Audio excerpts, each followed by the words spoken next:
ಜಾವಾದಲ್ಲಿ for loop ನ ಕುರಿತಾದ ಸ್ಪೋಕನ್ ಟ್ಯುಟೋರಿಯಲ್ ಗೆ ಸ್ವಾಗತ. ಈ ಟ್ಯುಟೋರಿಯಲ್ ನಲ್ಲಿ ನಾವು ಜಾವಾದಲ್ಲಿ ಫಾರ್ ಲೂಪ್ ಅನ್ನು ಹೇಗೆ ಉಪಯೋಗಿಸುವುದು ಎಂದು ಕಲಿಯುತ್ತೇವೆ. ಈ ಟ್ಯುಟೋರಿಯಲ್ ಗಾಗಿ ನಾನು ಉಬುಂಟು 1110 ಜೆಡಿಕೆ 16 ಮತ್ತು ಎಕ್ಲಿಪ್ಸ್ 370 ಗಳನ್ನು ಉಪಯೋಗಿಸುತ್ತೇನೆ. ಈ ಟ್ಯುಟೋರಿಯಲ್ ಅನ್ನು ಕಲಿಯಲು ನೀವು ಜಾವಾದಲ್ಲಿ ರಿಲೇಶನಲ್ ಆಪರೇಟರ್ಸ್ ಮತ್ತು ಇಫ್ ಸ್ಟೇಟ್ಮೆಂಟ್ ಗಳ ಕುರಿತು ತಿಳಿದುಕೊಂಡಿರಬೇಕು. ತಿಳಿದಿರದಿದ್ದಲ್ಲಿ ನಮ್ಮ ವೆಬ್ಸೈಟ್ ಅನ್ನು ನೋಡಿ spoken-tutorial.org. ಇಲ್ಲಿ ಫಾರ್ ಲೂಪ್ ಗೆ ಸಿಂಟ್ಯಾಕ್ಸ್ ಇದೆ. ಇದು ಇನಿಶಿಯಲೈಸೇಶನ್, ಲೂಪ್ ಕಂಡೀಶನ್ ಮತ್ತು ಇನ್ಕ್ರಿಮೆಂಟ್ ಗಳನ್ನು ಹೊಂದಿದೆ. ನಂತರ ಇದು ಫಾರ್ ಬ್ಲಾಕ್ ಅನ್ನು ಹೊಂದಿದೆ. ಇದು ಲೂಪ್ ಕಂಡೀಶನ್ ಸರಿ ಇರುವವರೆಗೂ ಎಕ್ಸಿಕ್ಯೂಟ್ ಆಗುತ್ತಲೇ ಇರುತ್ತದೆ. ಈಗ ಎಕ್ಲಿಪ್ಸ್ ನಲ್ಲಿ ಒಂದು ಉದಾಹರಣೆಯನ್ನು ನೋಡೋಣ. ಈಗ ಎಕ್ಲಿಪ್ಸ್ ಗೆ ಹೋಗೋಣ. ನಾವು ಈಗಾಗಲೇ ಫಾರ್ ಲೂಪ್ ಡೆಮೊ ಎಂಬ ಕ್ಲಾಸ್ ಅನ್ನು ಹೊಂದಿದ್ದೇವೆ. ಈಗ ಮೇನ್ ಮೆಥಡ್ ನಲ್ಲಿ ಫಾರ್ ಲೂಪ್ ಅನ್ನು ಸೇರಿಸೋಣ. ಹಾಗಾಗಿ ಮೇನ್ ಮೆಥಡ್ ನಲ್ಲಿ ಇಂಟ್ I ಎಂದು ಟೈಪ್ ಮಾಡಿ ಸೆಮಿಕೋಲನ್ ಹಾಕಿ. ನಂತರ ಫಾರ್ ಎಂದು ಟೈಪ್ ಮಾಡಿ ಬ್ರಾಕೆಟ್ ನಲ್ಲಿ I ಸಮ 0 ಸೆಮಿಕೋಲನ್ I ಚಿಕ್ಕದು ಚಿಹ್ನೆ 10 ಸೆಮಿಕೋಲನ್ I ಸಮ I ಪ್ಲಸ್ 1 ಎಂದು ಟೈಪ್ ಮಾಡಿ.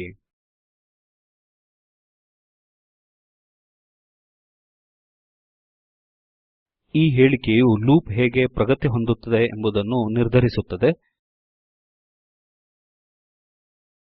I 0 ಇದು ಲೂಪ್ ನ ಪ್ರಾರಂಭಿಕ ಷರತ್ತು.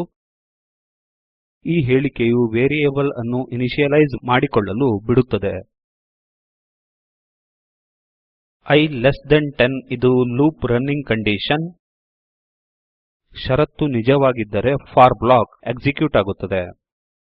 ಇಲ್ಲವಾದಲ್ಲಿ ಅದು ನಿರ್ಲಕ್ಷಿಸಲ್ಪಡುತ್ತದೆ.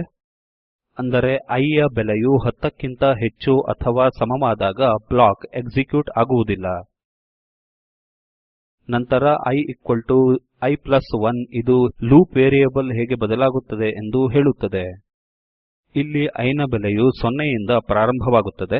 ಇದು ಲೂಪ್ ನ ಪ್ರತಿ ಪುನರಾವರ್ತನೆಗೆ ಅದು 10 ಆಗುವವರೆಗೂ 1 ರಿಂದ ಹೆಚ್ಚಾಗುತ್ತಾ ಹೋಗುತ್ತದೆ. ಈಗ I ನೊಂದಿಗೆ ಏನಾದರೂ ಮಾಡೋಣ. ಕರ್ಲಿ ಬ್ರಾಕೆಟ್ ಅನ್ನು ತೆರೆದು ಮುಚ್ಚಿರಿ.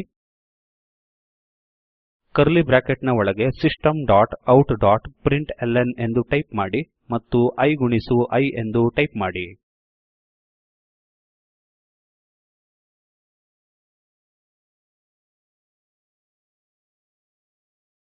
ಇದು 0 ಯಿಂದ 9 ರವರೆಗಿನ ಎಲ್ಲ ಸಂಖ್ಯೆಗಳ ವರ್ಗವನ್ನು ಪ್ರಿಂಟ್ ಮಾಡುತ್ತದೆ. ಈಗ ಫಲಿತಾಂಶವನ್ನು ನೋಡೋಣ.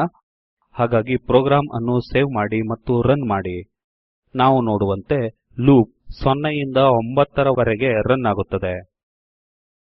ಪ್ರತಿ ಪುನರಾವರ್ತನೆಯಲ್ಲೂ ಸಂಖ್ಯೆಯ ವರ್ಗ ಪ್ರಿಂಟೌಟ್ ಆಗುತ್ತದೆ. ಈಗ ನಾವು 3 ಅಥವಾ 5 ರ 2 ಅಂಕೆಗಳ ಎಲ್ಲ ಅಪವರ್ತನಗಳನ್ನು ಪ್ರಿಂಟ್ ಮಾಡೋಣ. ಅಂದರೆ I ನ ಬೆಲೆಯು 10 ರಿಂದ 99 ರವರೆಗೆ ಇರಬೇಕು. ಹಾಗಾಗಿ I ಸಮ 0 ಯನ್ನು I ಸಮ 10 ಎಂದು ಬದಲಿಸಿ ಮತ್ತು I ಚಿಕ್ಕದು 10 ಅನ್ನು I ಚಿಕ್ಕದು 100 ಎಂದು ಬದಲಿಸಿ. ನಂತರ ಕರ್ಲಿ ಬ್ರಾಕೆಟ್ ನ ಒಳಗೆ ನಾವು ಕೇವಲ ಆ ಸಂಖ್ಯೆಯು 3 ಅಥವಾ 5 ರ ಅಪವರ್ತನವಾಗಿದ್ದರೆ ಮಾತ್ರ ಪ್ರಿಂಟ್ ಮಾಡುತ್ತೇವೆ. ಹಾಗಾಗಿ ಇಫ್ ಬ್ರಾಕೆಟ್ ನಲ್ಲಿ I ಮೋಡ್ 3 ಸಮ 0 ಆರ್ ಬ್ರಾಕೆಟ್ ನಲ್ಲಿ I ಮೋಡ್ 5 ಸಮ 0 ಎಂದು ಟೈಪ್ ಮಾಡಿ.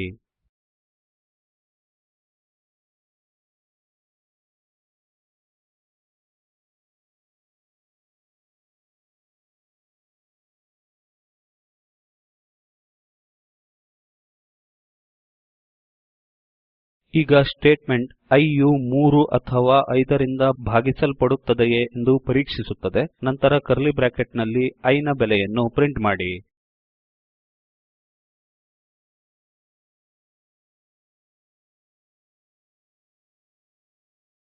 ಈಗ ಫಲಿತಾಂಶವನ್ನು ನೋಡೋಣ. ಹಾಗಾಗಿ ಈ ಪ್ರೋಗ್ರಾಂ ಅನ್ನು ಸೇವ್ ಮಾಡಿ ರನ್ ಮಾಡೋಣ.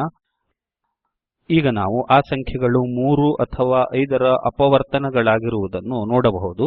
ಈ ರೀತಿಯಲ್ಲಿ ಜಾವಾದಲ್ಲಿ ಫಾರ್ ಲೂಪ್ ಅನ್ನು ಉಪಯೋಗಿಸಬಹುದು.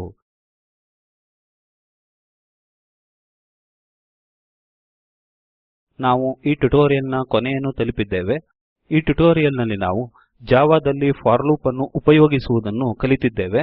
ಸ್ವಂತ ಅಭ್ಯಾಸಕ್ಕಾಗಿ 3 ಅಂಕೆಗಳ ಸಂಖ್ಯೆಯನ್ನು ತೆಗೆದುಕೊಳ್ಳಿ. ಅದರ ಪ್ರತಿ ಅಂಕೆಯ ಘನದ ಮೊತ್ತವು ಆ ಸಂಖ್ಯೆಗೆ ಸಮವಾಗಿದ್ದರೆ ಅದನ್ನು ಆರ್ಮ್ಸ್ಟ್ರಾಂಗ್ ಸಂಖ್ಯೆ ಎಂದು ಕರೆಯುತ್ತಾರೆ. ಉದಾಹರಣೆಗೆ 153 ಇದು 1ರ ಘನ ಪ್ಲಸ್ 5ರ ಘನ ಪ್ಲಸ್ 3ರ ಘನಕ್ಕೆ ಸಮ. ಇಂತಹ ಎಲ್ಲ 3 ಅಂಕೆಗಳ ಸಂಖ್ಯೆಯನ್ನು ಕಂಡುಹಿಡಿಯಿರಿ. ಸ್ಪೋಕನ್ ಟ್ಯುಟೋರಿಯಲ್ ಪ್ರಕಲ್ಪದ ಕುರಿತು ಹೆಚ್ಚಿನ ವಿಷಯವನ್ನು ತಿಳಿಯಲು ಈ ಕೆಳಗಿನ ಲಿಂಕ್ ನಲ್ಲಿರುವ ವಿಡಿಯೋಗಳನ್ನು ನೋಡಿ. spoken-tutorial.org/what-is-a-spoken tutorial ಇದು ಸ್ಪೋಕನ್ ಟ್ಯುಟೋರಿಯಲ್ ಪ್ರಕಲ್ಪದ ಕುರಿತು ತಿಳಿಸಿಕೊಡುತ್ತದೆ. ನೀವು ಒಳ್ಳೆಯ ಬ್ಯಾಂಡ್ವಿಡ್ತ್ ಹೊಂದಿಲ್ಲದಿದ್ದಲ್ಲಿ ಡೌನ್ಲೋಡ್ ಮಾಡಿ ನೋಡಿಕೊಳ್ಳಬಹುದು.